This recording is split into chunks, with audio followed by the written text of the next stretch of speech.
Market இறங்கும் போது நம்ம ஸ்டாக்கை வந்து கம்மி ப்ரைஸில் வாங்குறது வந்து ஒர்க் அவுட் ஆகுமா, உண்மையிலே லாங் டேர்ம் ஷார்ட் டேர்ம் இன்வெஸ்டருக்கு வந்து ப்ராஃபிட் கொடுக்குமா அப்படின்னா அதில் பல பிரச்சனை இருக்குது. அதில் அதை பற்றி யாருமே சொல்கிறது கிடையாது. ஏன்னா வந்து எல்லா ஸ்டாக்கும் சீப்பாக இருக்குன்றதுக்காக அந்த ஸ்டாக் வந்து மார்க்கெட் ரெக்கவர் ஆகும்போது அப் ட்ரெண்டுக்கு திரும்பணும்னு அவசியம் இல்லை.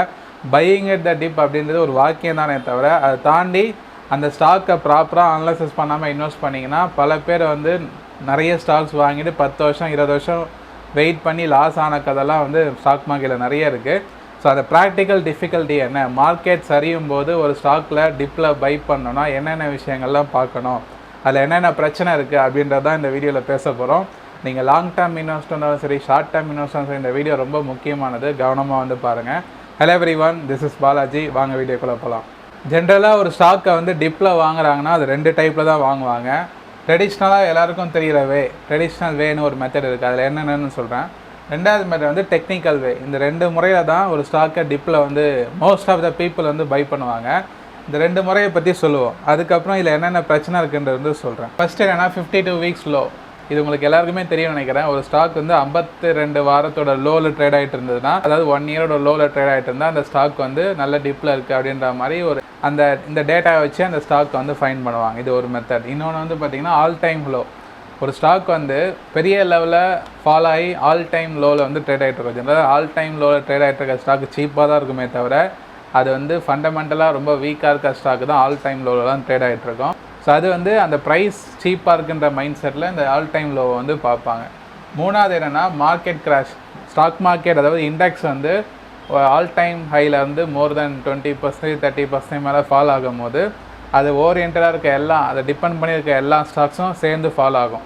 அப்போ ஃபால் ஆகும்போது எல்லா ஸ்டாக்கும் வந்து நல்ல டிப்பில் கிடைக்கும். ஸோ மார்க்கெட் கிராஷை மையமாக வச்சு ஒரு 20% மேலே ஃபால் ஆகும்போது குறிப்பிட்ட ஸ்டாக்ஸ் வந்து பை பண்ணுவாங்க. இன்னொன்று வந்து செக்டரல் கேஷ். ஒரு செக்டார் வந்து இப்போ எக்ஸாம்பிளுக்கு பேங்கிங் செக்டார், ஆட்டோ செக்டார், எஃப்எம்சிஜின்னு தனித்தனியாக செக்டரல் இண்டெக்ஸ் இருக்கும். அந்த பர்டிகுலர் செக்டார் வந்து பார்த்திங்கன்னா பெரிய லெவலில் கரெக்ஷன் வரும்போது, இப்போ எக்ஸாம்பிள் ஐடியோட கரெக்ஷன் வந்து பார்த்திங்கன்னா ரீசெண்ட் டேஸில் ஒரு 3-4 மந்த்ஸில் ஐடி இண்டெக்ஸ் வந்து ஆல் டைம் ஹைலேருந்து 18% வந்து கிராஷாக இருக்கும். ஸோ அதனால் ஷார்ட் டேர்ம் கிராஷ். இதனால் நிஃப்டி வந்து ஃபாலோ ஆகணும்னு அவசியம் இல்லை. இப்போ செக்டர் இண்டெக்ஸோட கரெக்ஷனை பார்த்து அந்த குறிப்பிட்ட ஸ்டாக்ஸ்லாம் வந்து ஐடியோட ஸ்டாக்ஸ்லாம் நம்ம இன்வெஸ்ட் பண்ணலாம். இது ஒரு மெத்தட். ஸோ இது வந்து 4 வந்து ரொம்ப அடிப்படையான எல்லாருக்கும் தெரிஞ்சவே. பட் இது எப்போ ஒர்க் ஆகும் அப்படின்னு ஒன்று இருக்குல்ல, அதுதான் ரிசர்ச். அது எப்போ ஒர்க் ஆகும்னு ஒரு 2-3 கீ பாயிண்ட்ஸ் வந்து சொல்கிறேன், பாருங்கள் கவனமாக. சரி, இது எப்போ வந்து ஒர்க் ஆகும் அப்படின்னு வந்து பார்ப்போம். இப்போ நம்ம முன்னாடி இருக்க முறையில் எல்லாருக்கும் தெரிஞ்ச டேட்டாவில் 52 வீக்ஸ் லோவில் ஆல் டைம் லோவில் மார்க்கெட் கிராஷ் ஆகும்போது ஒரு ஸ்டாக்கை வாங்குறீங்கன்னு வச்சுக்கிங்க, ஒரு லாங் டேர்ம் இன்வெஸ்டராகவோ ஷார்ட் டேர்ம் ட்ரேடராகவோ. ஆனால் அந்த ஸ்டாக் வந்து அந்த டேட்டாவை மட்டும் வச்சு வாங்கினா மேலே போய்டுமானா கிடையாது. கொஞ்சம் சின்ன சின்ன நுணுக்கம்லாம் தெரிஞ்சுக்கணும். அது மெயின் திங் என்னென்னா அந்த ஸ்டாக்கோட ஃபண்டமெண்டல் ரொம்ப ஸ்ட்ராங்காக இருக்கணும். அதாவது அந்த ஸ்டாக் வந்து ஒரு லாங் ரனில் பிஸ்னஸில் ரொம்ப நல்ல ஒரு க்ரோத் வந்து வச்சுருக்கணும், டெப்ட்டு ஃப்ரீ கம்பெனியாக இருக்கணும், ஸோ நிறைய ப்ராஜெக்ட்ஸ் வச்சுருக்கணும், மார்க்கெட் கேப் அதிகமாக இருக்கணும். இந்த மாதிரி நிறைய விஷயங்கள் வந்து ஃபண்டமெண்டலாக நல்லா ஹெல்த்தியாக இருந்ததுன்னா ஓகே. ரெண்டாவது வந்து பார்த்திங்கன்னா ப்ராஃபிட் கன்சிஸ்டன்சி. எந்த ஒரு பிஸ்னஸ் இருந்தாலும் லாபம் நோக்கத்துக்காக தான் வந்து செயல்படுவாங்க. அந்த ப்ராஃபிட் வந்து கன்சிஸ்டண்ட்டாக பண்ணுறாங்களா, ப்ராஃபிட்டை இன்க்ரீஸ் பண்ணுறாங்களா, இயர் ஆன் இயர் வந்து ப்ராஃபிட் இன்க்ரீஸ் ஆகிட்டே இருக்கா, சிஏஜிஆர் வந்து ஓரளவுக்கு வந்து நல்ல ஒரு கிராஜுவல் க்ரோத்தில் இருக்கா, இதெல்லாம் வந்து பார்க்கணும். அது முக்கியமானது. லாஸ்ட் வந்து பார்த்திங்கன்னா ஸ்ட்ராங் ஷேர் ஹோல்டிங் பேட்டர்ன். ஒரு ஸ்டாக்கு நல்ல ஃபண்டமெண்டல் நல்லா இருக்க கம்பெனியாக இருந்தாலும் சரி, ப்ராஃபிட் மேக்கிங் கம்பெனியாக இருந்தாலும் சரி, ஷேர் ஹோல்டிங் பேட்டர்னில் அவங்க வந்து ரொம்ப ஸ்ட்ராங்காக இருந்தால் தான், அதாவது பெரிய லெவலில் மார்க்கெட் கிராஷ் ஆகும்போது அஃபெக்ட் ஆகாமல் இருக்கும். ஷேர் ஹோல்டிங் பேட்டர்னில் ப்ரொமோட்டர் ஹோல்டிங் ரொம்ப நல்லா டீசெண்டாக இருக்கணும். அப்படி இல்லைனா இன்ஸ்டியூஷன் ஆக்டிவிட்டி டிஐஓ எஃப்ஐஓ அந்த ஷேரை வந்து அதிகமான வந்து ஹோல்ட் பண்ணியிருக்கணும். அப்போ தான் வந்து அந்த ஸ்டாக் வந்து கன்சிஸ்டன்சியாக வந்து பர்ஃபார்மன்ஸ் பண்ணும். இன்ஸ்டியூஷனல் ஆக்டிவிட்டி ஒரு ஷேரில் இருந்தால் தான் இந்த ஸ்டாக்கு பெரிய லெவலில் மூவ் ஆகும். அப்படி இல்லைனா மூவ் ஆகாது. ஸோ பப்ளிக் ஹோல்டிங் அதிகமாக அந்த ஷேரில் இருக்கக்கூடாது. ஸோ லாங் டேர்ம் இன்வெஸ்டர்லாம் இந்த சின்ன சின்ன பாயிண்ட்ஸ் வந்து மைண்டில் வச்சுக்கிங்க.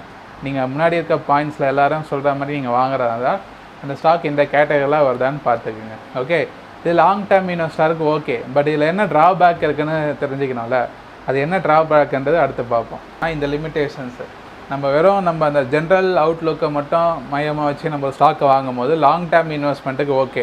பட் வந்து நீங்கள் வந்து உடனே அந்த ஸ்டாக்கில் வந்து பர்ஃபெக்டாக ரிவர்சல் பார்க்கணும், நான் இந்த டிப்பில் தான் அந்த சப்போர்ட் எடுத்து வாங்க போகிறேன், இங்கே தான் அந்த ப்ரைஸில் தான் அது ரிவர்சல் ஆக போகுது, இங்கே தான் இப்போ நிஃப்டி வந்து பார்த்திங்கன்னா இந்த எலெக்ஷனில் மார்க்கெட் பெரிய லெவலில் கிராஷ் ஆனாலும் க்ளோசிங் அந்த ரேஞ்சுக்கு மேலே வந்தது. காரணம் என்னென்னா அந்த இடத்துல 21,800 ரொம்ப ஸ்ட்ராங் சப்போர்ட்டுக்கு நிஃப்டி அந்த இடத்துல இருந்ததுனால அதை பிரேக் பண்ண முடியாமல் அங்கேயே சப்போர்ட் எடுத்துருக்கு. இந்த விஷயம் தெரிலனா பல பேர் வந்து பெரிய பயமாக இருக்கும் மார்க்கெட் அந்த பெரிய செல்லிங்கை பார்க்கும்போது. ஸோ அது எக்ஸாக்ட் ரிவர்சல் பாயிண்ட் எங்கே சப்போர்ட் இருக்குன்றதெல்லாம் ரொம்ப முக்கியமாக தெரிஞ்சுக்கணும். அது வந்து நம்ம இதில் தெரிஞ்சிக்க முடியாது. இந்த ஃபண்டமெண்டல் அனாலிசிஸோ இந்த ஜென்ரலாக ட்ரெடிஷ்னல் வேல ஒரு ஸ்டாக்கை நீங்கள் வந்து தேர்ந்தெடுத்திங்கன்னா இதெல்லாம் வந்து ஃபைன் பண்ண முடியாது, இந்த மெத்தடில் பண்ண முடியாது. அடுத்தது வந்து கேன் ஃபைண்ட் அ டார்கெட். வாங்கிட்டீங்க, எவ்வளோ தூரம் இம்மீடியட் டார்கெட் இருக்குது, எங்கே ரெசிஸ்டன்ஸ் இருக்குன்னு நம்ம தெரிஞ்சிக்க முடியாது. அடுத்தது வந்து கேன் ஃபைண்ட் அ மொமெண்டம். எவ்வளோ ஃபாஸ்ட்டாக அது மேலே போக போகுது, அந்த பவுன்ஸ் பேக் எவ்வளோ வேகமாக வரப்போகுது, இது வந்து பொட்டென்ஷியல் மொமெண்டம் இருக்கா. சில ஸ்டாக்லாம் வந்து பார்த்திங்கன்னா பிரேக் அவுட் ஆனவொடனே ரொம்ப வேகமாக மேலே போயிட்டே இருக்கும். அந்த மொமெண்டம்லாம் நம்ம இந்த ட்ரெடிஷ்னல் வேலெல்லாம் பார்த்தா வந்து தெரியாது. அப்போ எப்படி இதெல்லாம் தெரிஞ்சுக்கிறது பாலாஜி அப்படின்னா, அதுக்கு தான் வந்து டெக்னிக்கல் அனாலிசிஸ். ஸோ இப்போ நம்ம பார்த்த எல்லா விஷயமும் எதெல்லாம் ட்ராபேக்காக இருக்கோ அதெல்லாம் வந்து நம்ம டெக்னிக்கல் அனாலிசிஸ் பண்ணுறது மூலயமா நம்ம கண்டுபிடிக்க முடியும்.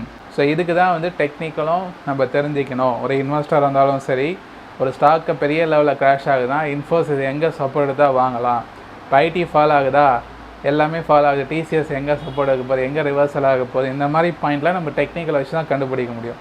அதனால தான் டெக்னிக்கலோட இம்பார்ட்டன்ஸ் வந்து ரொம்ப அதிகம்.